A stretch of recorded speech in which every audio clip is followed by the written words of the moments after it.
বন্ধুরা বেশি নয়, জাদু দেখাবো আজকে দুইটা। দেখতে থাকুন আমার হাতে ডিম চিজ পরোটা। তো বন্ধুরা ডিম চিজ পরোটা কিভাবে তৈরি করতে হয় আজকে আমি সেটাই আপনাদেরকে দেখিয়ে দেব। তো বন্ধুরা প্রথমে আপনি আমার হাতে দেখতে পাচ্ছেন ময়দা, তার মধ্যে আমি দিয়ে দিলাম 1 ফোঁটা লবণ আর সামান্য একটু তেল, তারপর একটু হালকা পানি দিয়ে আমি সুন্দর মতো মাখিয়ে নেব। তো বন্ধুরা ভালো মতো মাখবেন কিন্তু, আর দেখবেন আটাটা যাতে অনেক নরম হয়, যাতে তেলে দেওয়া মাত্রই ছড়িয়ে যায়। হাতের সাহায্যে সুন্দর মতো মাখিয়ে নেব। আপনারা কিন্তু ইচ্ছা করলে মেশিন দিয়ে মাখিয়ে নিতে পারেন। তো বন্ধুরা সুন্দর মতো মাখিয়ে নিয়েছি, এবার আমি একটা বাটির মধ্যে ভেঙে নেব একটা হাঁসের ডিম। আপনারা ইচ্ছা করলে পরে 2টা হাঁসের ডিমও দিতে পারেন এবং মুরগির ডিমও ইউজ করতে পারেন। তো এবার দিয়ে দিব সামান্য একটু লবণ, তারপর দিয়ে দিব মরিচের গুঁড়া। তো এবার আমি সুন্দর মতো চামচের সাহায্যে গুলিয়ে নেব ডিমটাই। বন্ধুরা এভাবে আপনারাও গুলে নেবেন। বন্ধুরা ভালো মতো গোলাতে হবে কিন্তু, নাহলে কিন্তু মজা লাগবে না। তো এবার আমি একটা গরম কড়াইতে দিয়ে দিলাম তেল। তেলটা গরম হওয়ার পরে দিয়ে দিলাম আটাটা, যে মিশ্রণটা আমি বানিয়ে রেখেছিলাম সেই মিশ্রণটা দেওয়ার পর আমি ছড়িয়ে দেব।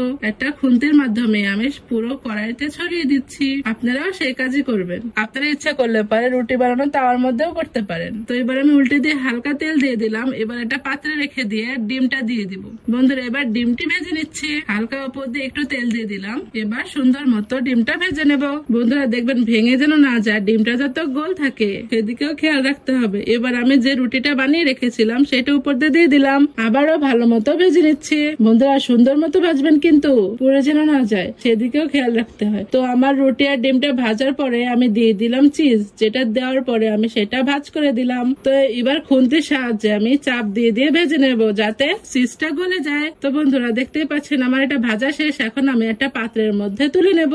বন্ধুরা দেখুন কত সুন্দর দেখা যাচ্ছে। বন্ধুরা রেসিপিটা কেমন লাগলো অবশ্যই কমেন্ট করে জানাবেন কিন্তু। আর এরকম রেসিপি পেতে চাইলে আমাদের ফেসবুক পেজ এবং ইউটিউবে ফলো এবং সাবস্ক্রাইব দিয়ে রাখুন বন্ধুরা। তো বন্ধুরা আজকের মতো আসি, পরবর্তী ভিডিওতে আবার দেখা হবে। ধন্যবাদ।